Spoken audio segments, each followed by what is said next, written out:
Good afternoon, guys. What's going on? What's cracking? Back in the garage again, and I'm going to hit that, open the garage door, because we need to clean up the inside of the Supra. Back from cruise week now, and this bitch is dirty to another freaking level. This is by far the dirtiest this car has ever been in since I've ever owned it.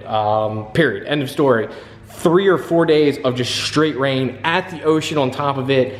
It needs clean. So I'm gonna start with the interior as I wanna do a thorough wash. It's late in the evening here. Sun, unfortunately, if you guys can see here, sets on the front of my house.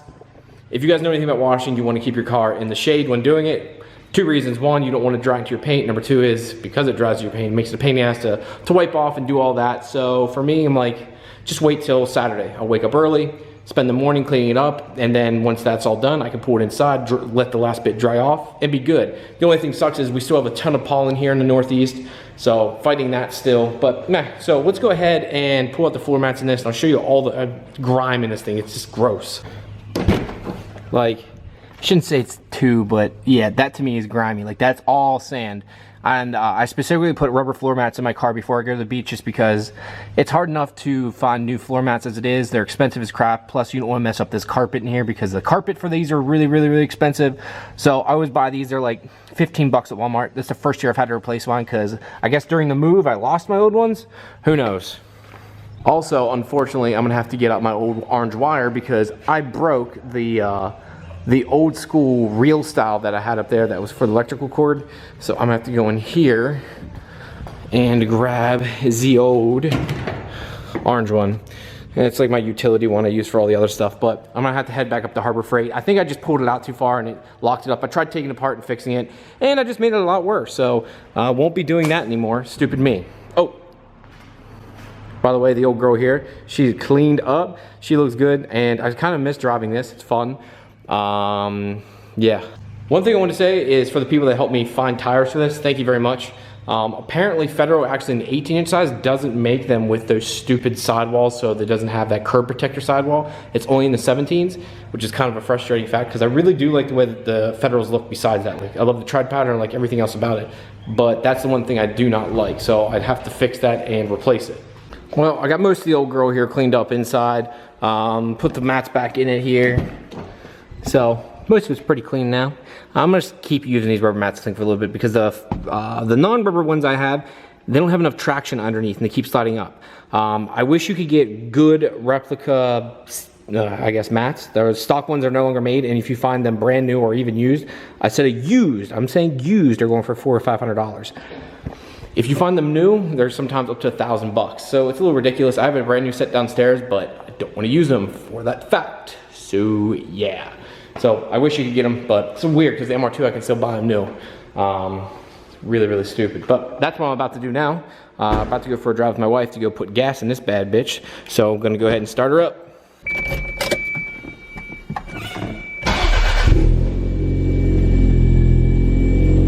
This car is so much easier just to start up.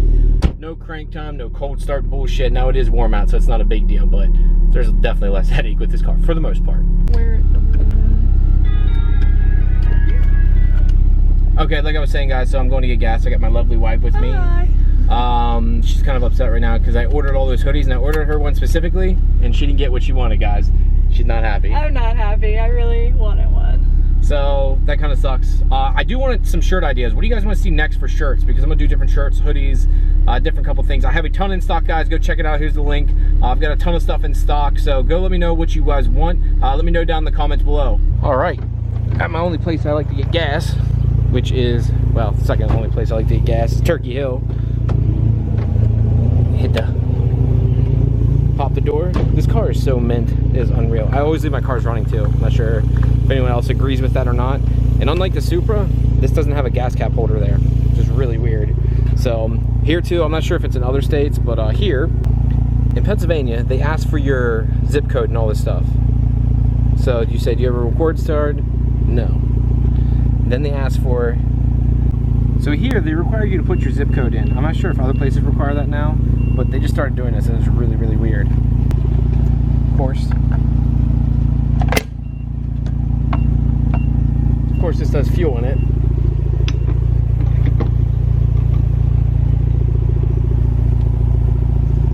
Well, that's the first time ever I spilled fuel over my foot. took the nozzle out, and the nozzle was still full of fuel. When I went to go move it, it poured fuel all over down my leg and foot. Pretty freaking awesome. Thanks, Turkey Hill. Thank you. Well, as you can tell, it's sunny out again, so it's the next day. After we got gas and I spilled gasoline all down my leg, let me turn this music off real quick. Yeah, we came back and crashed because, well, I'm old and I'm an old man. So now I'm actually doing another old person thing, is sweeping up rocks down here, because here in Pennsylvania, instead of putting salt down, they put down this thing called cinders, which are rocks, and they line the road with them. So at the end of the year, then you have to sweep up the edge of your road and clean them off. And that's where you can see a bunch of dirt there at that specific line, because dirt and everything catches there too. And yeah, and then I pressure washer it and all that other good stuff. So not really a big deal, but welcome to adulting. I don't mow my lawn though. That's something you guys want to know. I don't mow my lawn. I pay, I gotta do it just because it takes so long. I have other shit I gotta do. I don't really have time to do it. Just being 110% honest, I don't have time to mow my lawn. Especially as much as it grows, you have to do it twice a week. With me pushing it or trying to get a riding lawnmower, it just takes way too much time. I got other things I need to do and try to keep up with. It's just, there's not enough hours in the day. So I just pay a guy, especially for as cheap as he does it. I can't really beat it. So guys, I just actually got really freaking good news. The new wheels are coming. My buddy Robert, who I buy from, if you can see here, see if this will even focus for me. He said, what are you wearing? And I said, 7500, and I'll show you. Cause yeah, we're on that kind of level. Anyways, he says, sell me the 1250. And I'll have my wheels. So my new wheels are coming.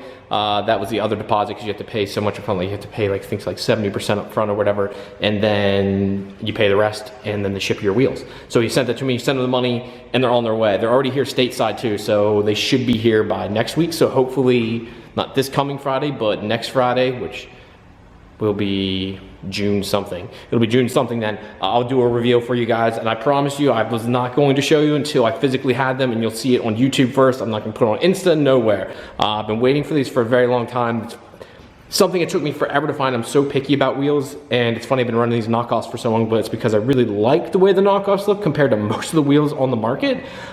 Same thing with the MR2. There's a reason why they're a little bit wider in the front. It's because I really like the style and design of those wheels. I'm just very picky when it comes to the way a wheel looks, and I do love 5 spokes. I do wish these were, say, probably an 8.5. 8 I think would be not enough. 8.5 I think would suffice then, and take it down from a 235, stretch a 215 on it then, because the 235 and a 9 just has a slight stretch to it. Put it down to a 215 on an 8-inch wheel, or 8.5-inch wheel, I should say, and I think it would be pretty good. Yeah, so these will be for sale, guys.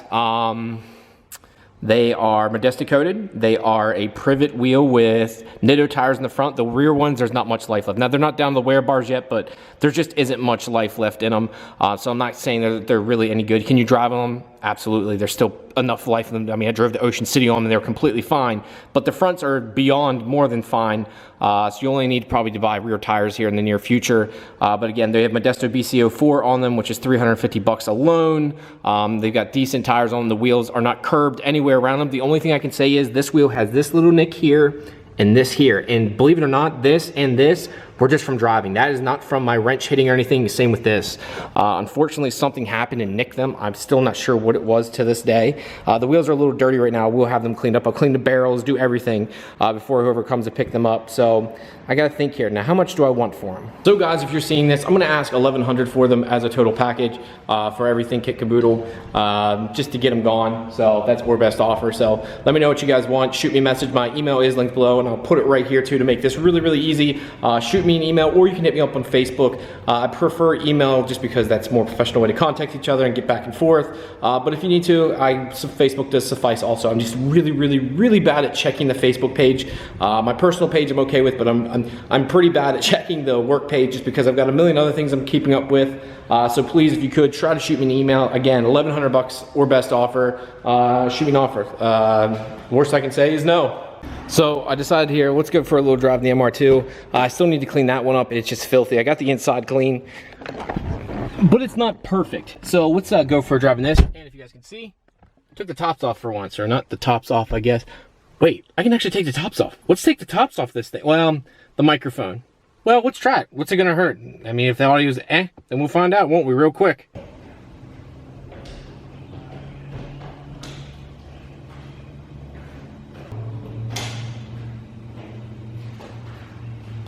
All right, guys, got the tops off here. You're supposed to be able to store them behind, I shouldn't say supposed to, you can store them back behind the seats. But I'm just gonna put them up there just because I don't feel like getting the bags out, doing everything. I'm coming right back here to the house. It's not gonna rain. I mean, it's beautiful out here today in Pennsylvania for a change. So I don't really have to mess with all that here today. So I'm just gonna take the top off here and go for a quick drive and see how this works.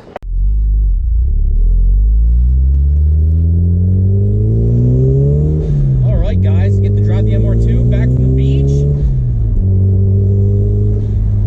Sounds good. I put the blow valve back on it again. You guys know that I always keep going back and forth if I want to keep the blow valve on or if I want to take it off. I can never really decide what I want to do with it. So I have it off right now, or I'm sorry, I have it back on right now. I have the blow valve back on, and one, I think it sounds better, and I think it's obviously better for the turbo.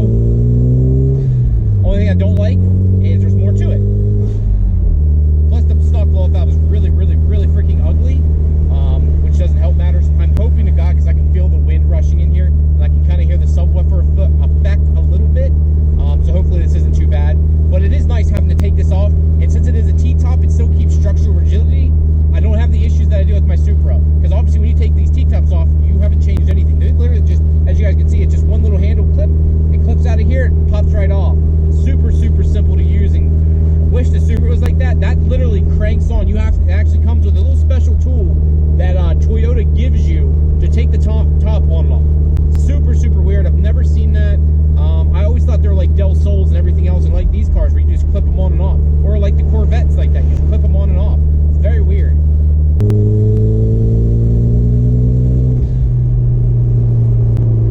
Oh, by the way, Ty, TCS, I'm fucking putting a boost controller on it. Calm your tits. It's another thing I want to talk to you guys about. So I contacted Link G4, and I'm hoping that they get back with me soon, and we'll have a Link ECU in this bad boy. I talked to Brandon over at BTI, and he's all game to help me get a BTI gauge in this, which is now compatible with the Link G4. I'll list his stuff down below. Very cool stuff. If you guys know my Supra, I have a BTI gauge in that, and it came in handy down at Cruise Week. Ooh, that hurts me right in the feels. Total failure. I was having some voltage issues down at the beach. I wasn't sure what it was, but turned out to be my ground cable was actually loose. So tightened that down, and the voltage was good again. I never would have known that. Quick check like that. I don't have a voltmeter with me. Quick check of the BTI gauge. All right, nope, I can see where it's dropping signal. Go back over, tighten it up. Yep, good to go now. It's just a quick little reference. Are you going to use any of it 99% of the time? No. But that 1% that you do need it, it's a fucking lifesaver. And it's so simple. It's a 52mm gauge, but in a Supra, it pops right in where the stock clock is. Or if you have any other car, you just put a small pod in, like I'm going to do with this. I'm hoping to put one down here by the, down off to the left here beside the tachometer in this car. I don't like anything up on the A-pillar. It's always really been like a pet peeve of mine. I always thought that looked really ugly.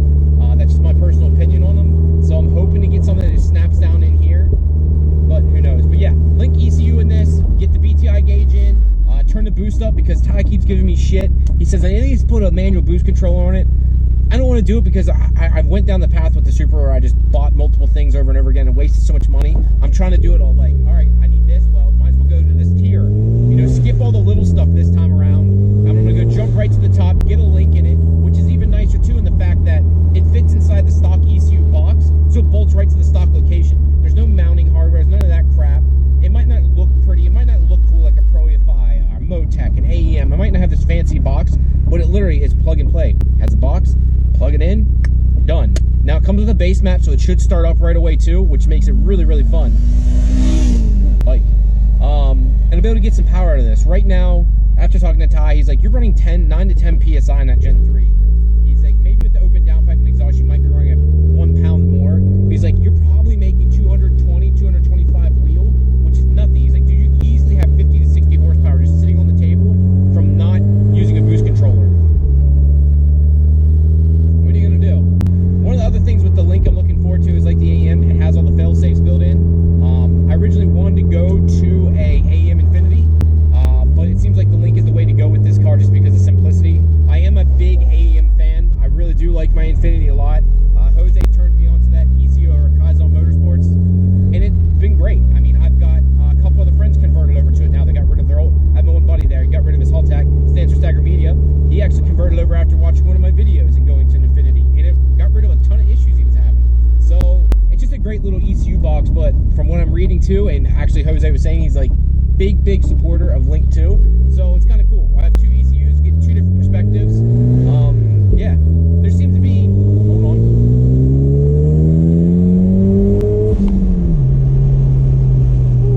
By the way, this thing stops on a dime. Stops on, oh, I see Brandon outside. I see Brandon outside. This is the guy I used to always talk to and get me into cars. I gotta pull in here and talk to him for I have to. I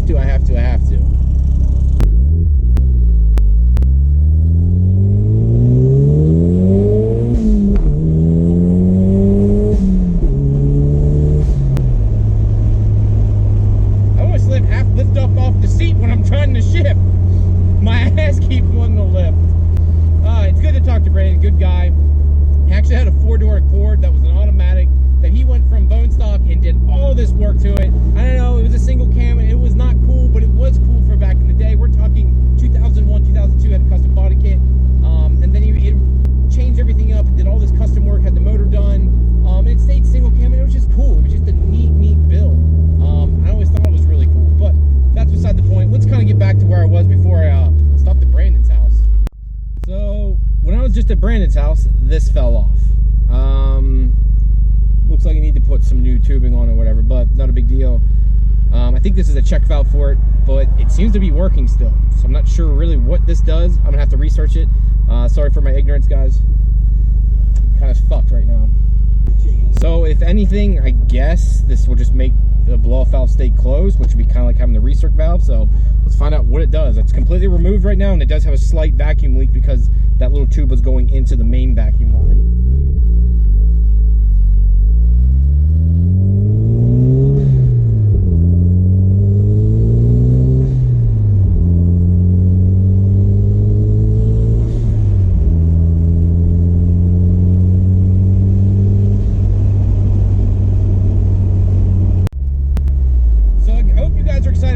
MR2 content. I know a lot of you guys love the Supra, and I do too.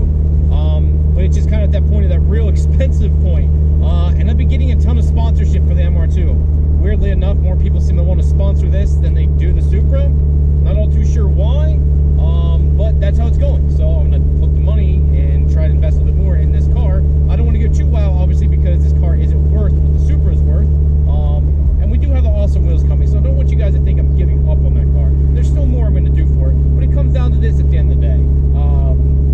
I see my buddy at Boosted Lifestyle, his channel is doing fantastic. Mine has gotten pretty stagnant for the most part. I need to do some more wild and crazy stuff or get more build videos, but I need more of this to do that. It's a vicious cycle, that's for sure.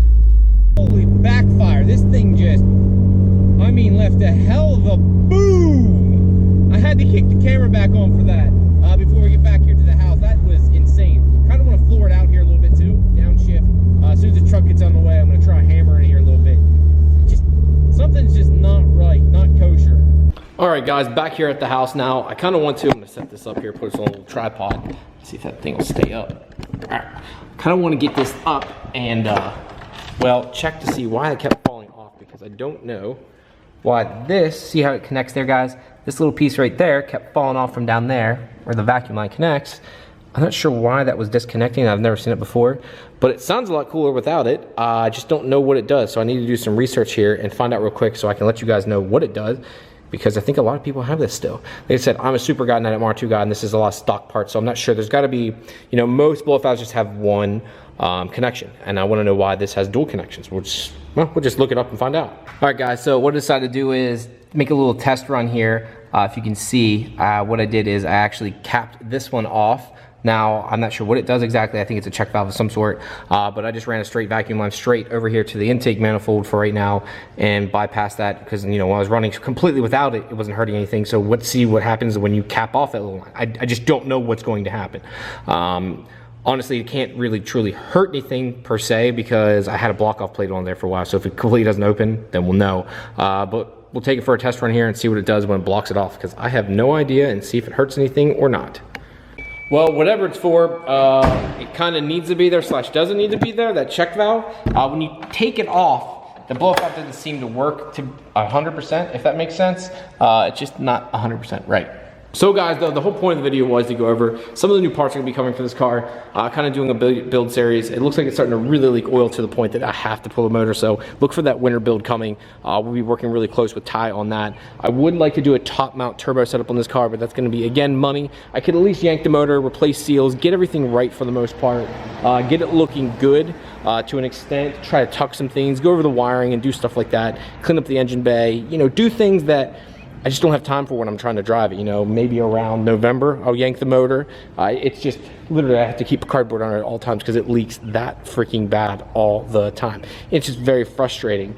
I don't want to have to replace the head gasket or anything like that, but I'm going to replace as much as I can, do as much as I can. Probably have the valve cover re-powder coated. I really don't like that wrinkle red at all. I want to do something a little bit different, cooler, that matches the blue on the car. Kind of do a couple different things.